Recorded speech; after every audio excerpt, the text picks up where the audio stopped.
স্থানীয় নির্বাচনে ক্ষমতাসীন লেবার পার্টির ব্যাপক ভরাডুবির পর থেকেই উত্তপ্ত যুক্তরাজ্যের রাজনীতি। বারবারই দাবি উঠছে প্রধানমন্ত্রী কিয়ার স্টারমারের পদত্যাগ নিয়ে। তবে যুক্তরাজ্যে এটি নতুন কিছু নয়। এক বছরেই 3 বার প্রধানমন্ত্রী বদলের রেকর্ড আছে দেশটিতে। সরকার ব্যবস্থা ও পিছিয়ে পড়া অঞ্চলগুলো নিয়ে বরিস জনসনের উচ্চাকাঙ্ক্ষা থাকলেও কাজে তা প্রমাণ করতে পারেননি তিনি।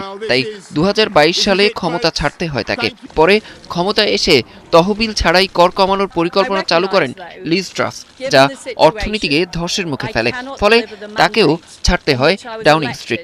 পরে ঋষি সুনাক যখন দায়িত্ব নেন, ততদিনে ব্রিটেনের মানুষ রক্ষণশীলদের নিয়ে ক্লান্ত হয়ে পড়েছে। ফলে 2024 সালের নির্বাচনে ক্ষমতা পাননি সুনাক, আর এখন চাপে রয়েছেন কিয়ার স্টারমার। বিশ্লেষকরা বলছেন, রাজনৈতিক এই টালমাটাল অবস্থার পেছনে রয়েছে অনেক সমস্যা। 2008 সালের অর্থনৈতিক মন্দা থেকে দেশটি কখনোই পুরোপুরি ঘুরে দাঁড়াতে পারেনি। এরপর ব্রেক্সিট, করোনা মহামারী এবং রাশিয়া ইউক্রেন যুদ্ধের কারণে সৃষ্ট মূল্যস্ফীতির ধাক্কা সামলে উঠতে বেগ পেতে হচ্ছে ব্রিটেনের। অর্থনীতির পাশাপাশি ধাক্কা খেয়েছে ব্রিটেনের 100 বছরের পুরনো নির্বাচন ব্যবস্থাও।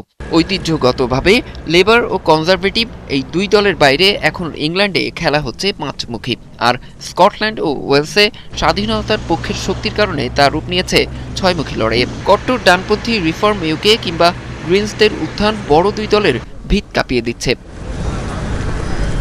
বিশ্লেষকদের মতে, জনগণের কাছে নিজের অর্জনগুলো তুলে ধরতে না পারায় স্টারমারের বিকল্প খুঁজছে লেবার পার্টি। আর তাই সবার চোখ এখন ম্যানচেস্টারের জনপ্রিয় মেয়র অ্যান্ডি বার্নহ্যামের দিকে। মেকারফিল্ডের আসন্ন উপনির্বাচনে কট্টর ডানপন্থীদের হারিয়েই তাকে পার্লামেন্টে আসতে হবে, যেখানে হারলে তা হবে লেবার পার্টির বিদায় সংকেত।